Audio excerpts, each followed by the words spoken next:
ரோஜா உன் பேர் மெல்ல நான் சொன்னதும் என் வீட்டு ரோஜாக்கள் பூக்கின்றன. ஒரு நாள் உனை காணாவிடில் எங்கே உன் அன்பென்று கேட்கின்றன. நீ வந்தால் மறுகணம் விடியும் என் வானமே. மழையில் நீ நனைகையில் எனக்கு காய்ச்சல் வரும்.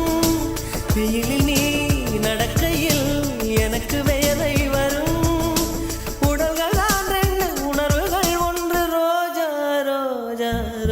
ரோஜா ரோஜா ரோஜா ரோஜா ரோஜா ரோஜா ரோஜா கண்ட பிள்ளை